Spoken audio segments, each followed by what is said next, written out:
This is NDTV, and you're watching NDTV 24/7.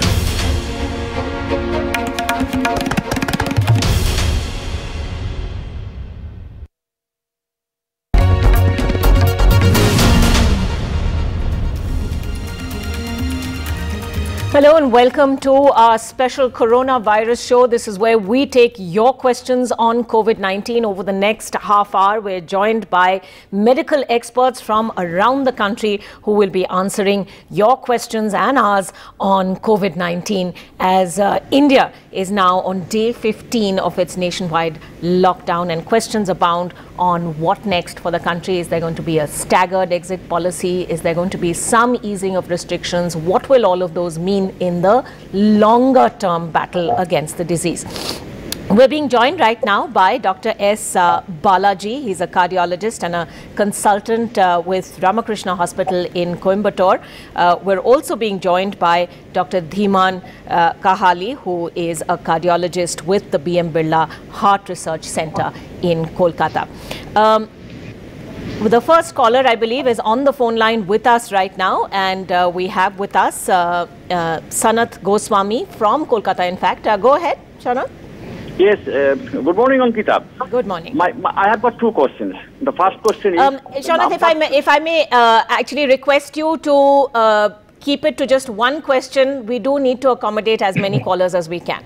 Yeah, okay, okay, I will ask the one question only. Please tell me what precautions should be taken in case of utilizations of vegetables, daily needs vegetables. What precautions? All right. It's a question we get very often. We should probably have a graphic describing just that so that this question is not repeated time and time again. But if either of the doctors would like to answer that. Hello, good morning. Yes. This is regarding vegetables. Obviously, we have to purchase vegetables for our day-to-day needs.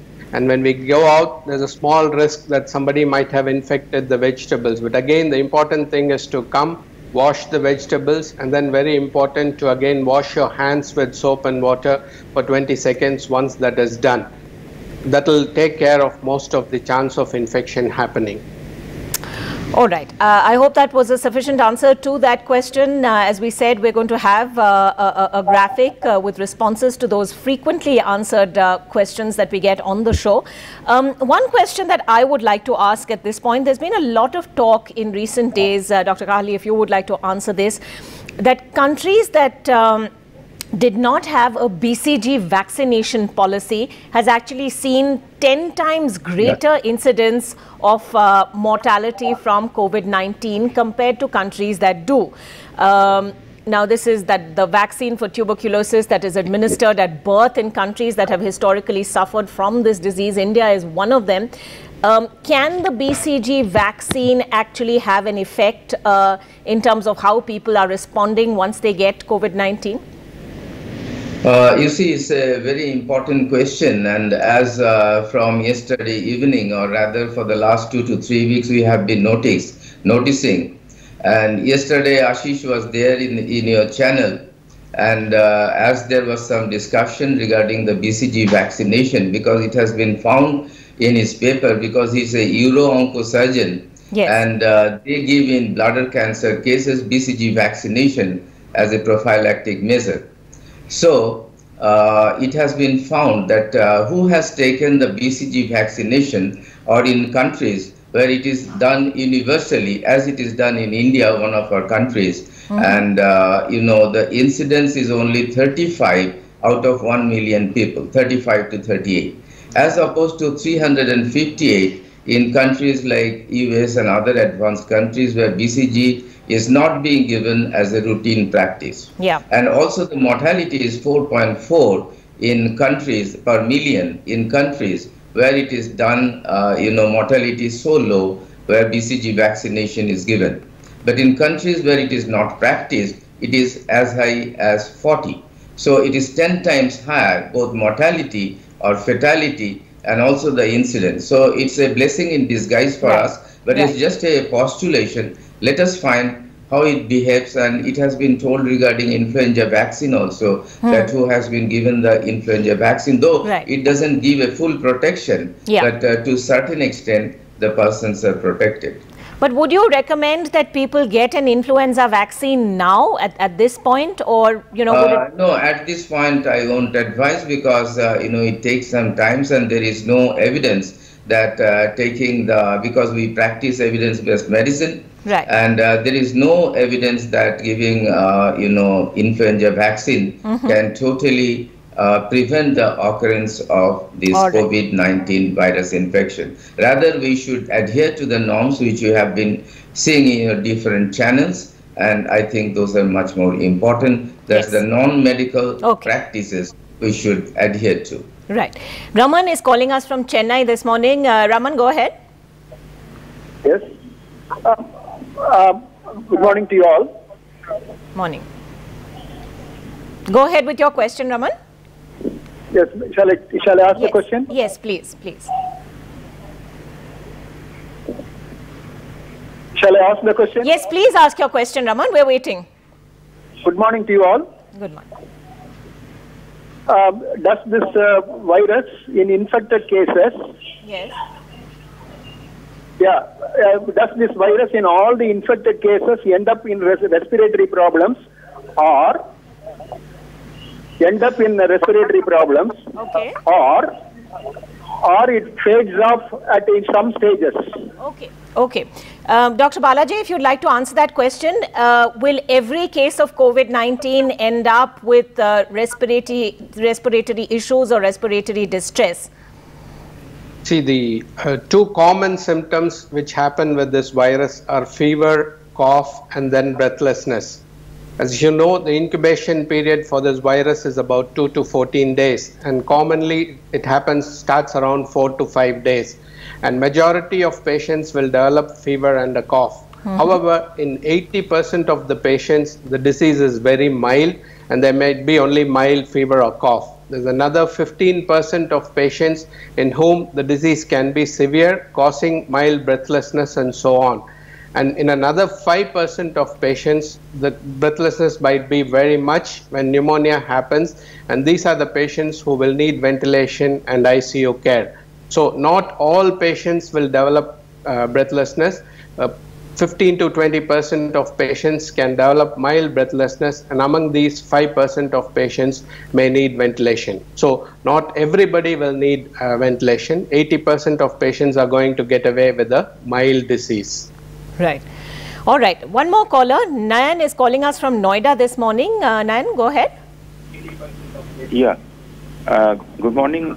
My question is now WHO has advised for using mask. So how our eyes we can protect, and how contamination can happen through eyes? All right. See, eyes are a common source of getting infected. So we should not rub our eyes as such. And we should try not only eyes but also over the face, because per hour average 23 to 25 times we touch our faces or even eyes or nostrils. So we should try to avoid that habit, and even if it is absolutely essential, we should put a sanitizer, and then rubbing the sanitizer you can put. But we request you not to put your hand or fingers over the eyes as far as possible. All right.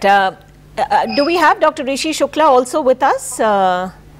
We'll try and get him up on the phone line with us, on a connection with us. But I'd also like to ask at this point, a lot of people have been talking about underlying conditions and how those could complicate cases.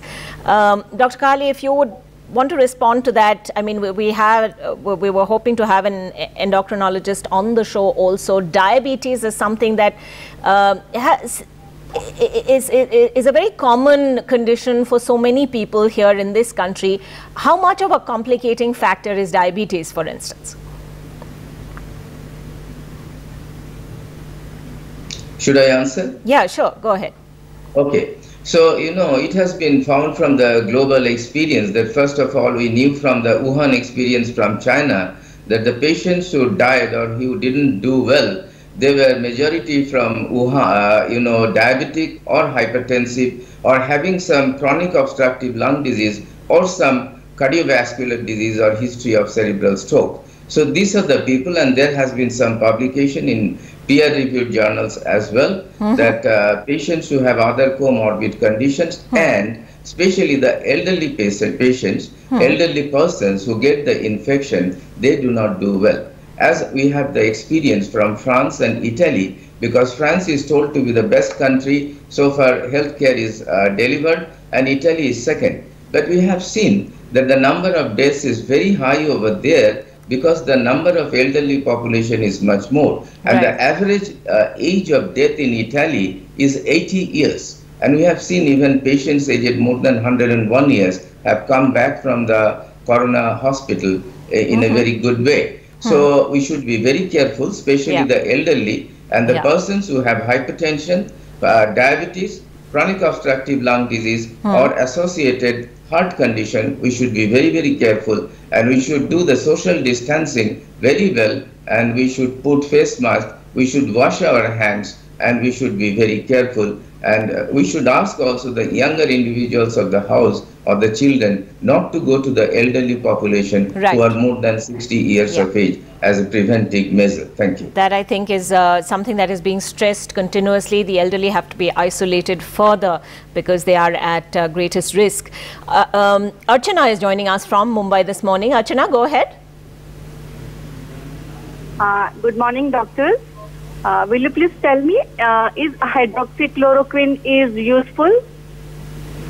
Okay. Dr. Balaji, do you want to talk about that? And if I could just add, who is it most useful for? Because right now, the need seems to be for health workers to use it as a prophylactic, if anything. So, what is the universal recommendation here? Hydroxychloroquine is a drug which it is not a new drug. It has been used for a long time in people with rheumatoid arthritis and other inflammatory conditions. And chloroquine has also been used for a long time for treatment of malaria. This hydroxychloroquine has shown to have some action in vitro against the coronavirus. By various mechanisms, it works against the coronavirus. But however, it also has side effects, especially in cardiac patients who are on other drugs which might prolong the QT interval, and in other patients it can have some effect on the eyes also. So it's very important that hydroxychloroquine should only be taken under the supervision of a medical person. The current ICMR recommendations are hydroxychloroquine prophylaxis can be given for doctors and other healthcare workers who are directly dealing with COVID patients, or to first-degree relatives or someone who is COVID positive. These are the only two situations where ICMR recommends HCQ or hydroxychloroquine prophylaxis. However, in people who have admitted to ICU who have breathlessness, these people may also benefit from hydroxychloroquine. And in this group, it can certainly be given under medical supervision. But however, it's not for the general public to go and buy in the shop and take on their own without supervision. It can be dangerous. I think that's something we need to keep stressing. Don't go out, don't buy, certainly don't hoard hydroxychloroquine either, and don't take it without medical supervision. Nahar Singh is with us from Hyderabad. Nahar Singh, go ahead. My questions to both the panelists is, the number of people who are suffering from symptoms, how many are being tested per 1,000 in India? Because I believe it is going to peak in July. All right, Dr. Balaji, would you like to answer first? Are we testing enough, I think, is the question. Also, have we just not seen the peak rate of cases yet? And is that only going to happen much later? What is this going to mean in terms of restrictions going ahead? See, our country certainly has a huge population, and it's not going to be possible to test everybody for this virus. In our country, even the asymptomatic patient cannot be tested just like that, simply because that many kits are not available. So currently, the testing has to be reserved for people who have symptoms, healthcare workers, and people who are in direct contact to try and isolate these patients from the rest of the population.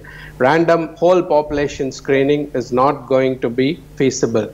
Hopefully, the lockdown measures might help in preventing upsurge in cases, and other things like BCG and so on might also help, so that we may see an increase in cases, but hopefully we wish that it's not as high as it's in some projections. Dr. Kahali, anything you'd like to add to that? Yeah, I think testing, is a very integral part of the treatment. And so testing is to be done. I think we have to increase it.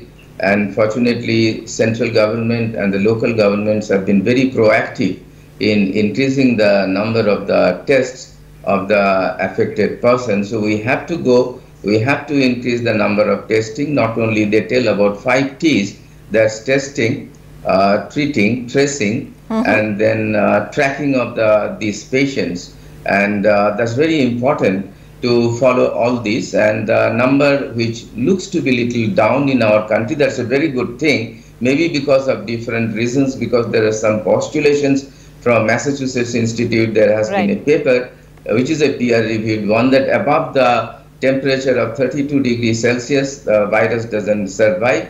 I don't know whether it is true or not, or the attachment of the virus to the cells in Indians is a very weak one, and there is some genetic mutation in this with us, the Indians. I don't know whether that theory is correct or not, but we are very happy that the numbers are not going up. But the numbers are not going up because of another reason, that the testing and tracing is not sufficient. So I think we have to increase the numbers of testing, and both the things, RT-PCR from nasopharyngeal swabs, and also from blood test, the rapid test which has come, I think that will tell us and that will catch some more patients. Well, and so that we've already had several states now saying that they're going to ramp up the rapid antibody testing, as it's called, and then in positive cases, of course, go for further testing, and we're likely to see that in the days ahead.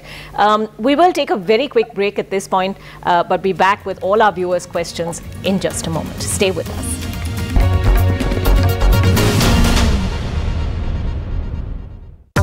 Knowledge Partner, USV, your reliable healthcare partner. The Amity Future Academy has trained thousands of professionals across the world through online certificate programs in areas like data science, artificial intelligence, cybersecurity, digital marketing, and product management. We now announce a free learning month. Fast track your career on us at amityfutureacademy.com. An initiative by Amity to ensure that India never stops learning. Delhi से इसी तरह पैदल चले आ रहे हैं। कहाँ जाओगे अब आप लोग? आप प्रेग्नेंट हैं? हाँ। मकान मालिक किराया दो। अब किराया तक का पैसा नहीं है, क्या करें? वहाँ कौन खाना खिलाएगा हमारे को? इसके लिए आगे तो सब भूखे मर जाएंगे। India faces a pandemic crisis. Our nation is in lockdown to fight and defeat the coronavirus. The worst hit are lakhs of migrants. उसने सारे दुख अपने आप ही झेले, वो ना कभी किसी की सुनता था, ना कुछ भी नहीं। मेरे पापा भी अच्छे थे, वो भी चले गए। Hungry and wanting to get back home. At this crucial time, let's come together to help them.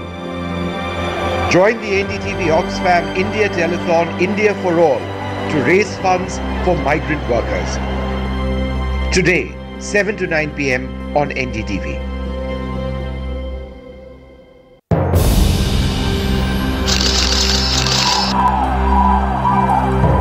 A global pandemic.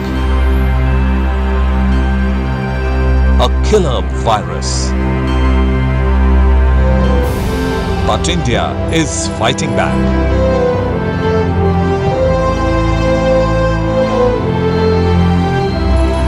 Join us for a special show with India's top doctors, policymakers, Bollywood stars, and some very special performances.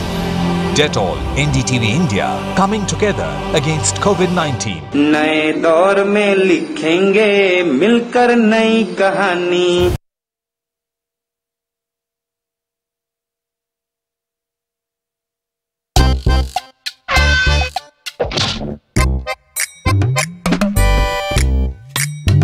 Sorry Bittu, आज Friday नहीं Friday है और Friday को पप्पा सिर्फ शेमारू मी app पर Bollywood premiere देखते हैं। देखिए हर हफ्ते एक नया प्रीमियर। जिंदगी का कोई भरोसा नहीं है। अपने बाद परिवार के सहारे के लिए टर्म लाइफ इंश्योरेंस करवाओ policybazaar.com से। महंगा नहीं है। policybazaar.com। Standard terms and conditions apply.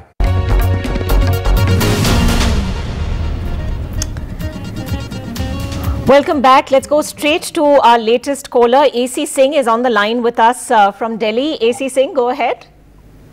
Good morning, ma'am. My question to the doctor is it safe to take ice cream during this period? So ice cream or any kind of cold food, is it safe? Dr. Balaji? See, we are not against taking cold food, but suppose if you take ice cream or cold food and get a cough or cold, it would be difficult to differentiate it from COVID at this point of time.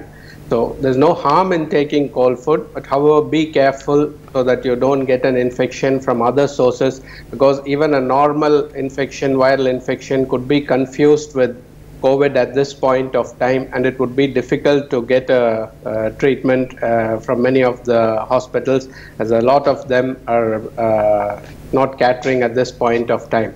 So it's very important to be careful not to pick up another infection from another source.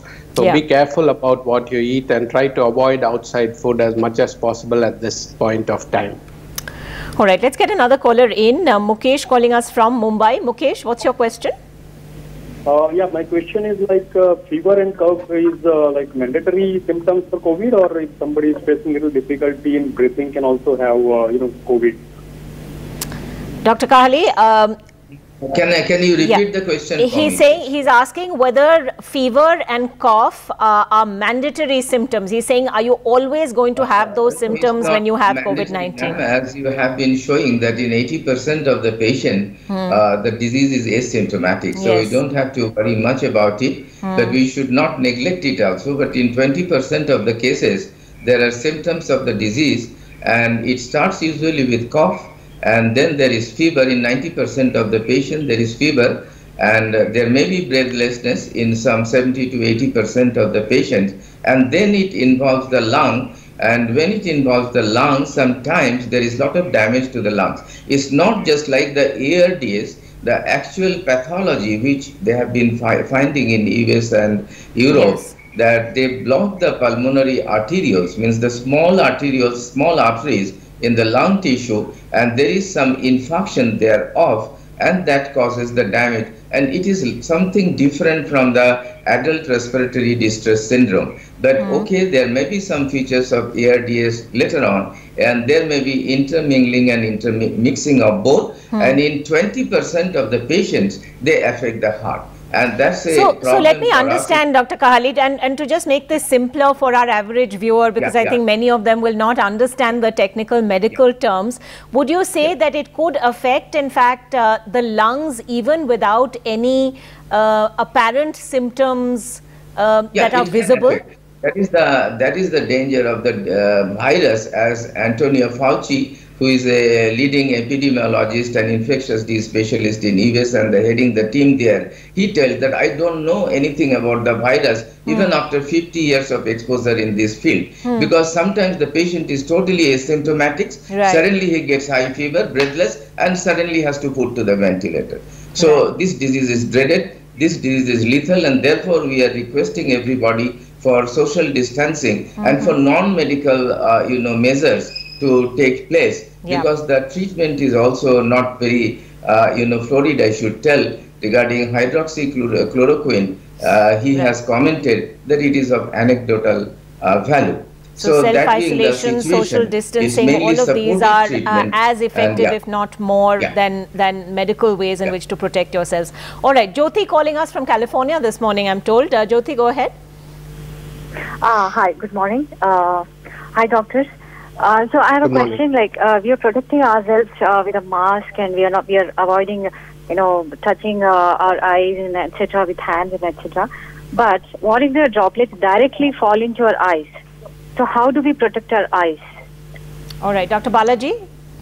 See, as you know, the droplets can spread when somebody coughs or sneezes to about 6 feet. So by using a mask, we can certainly protect our mouth and nose.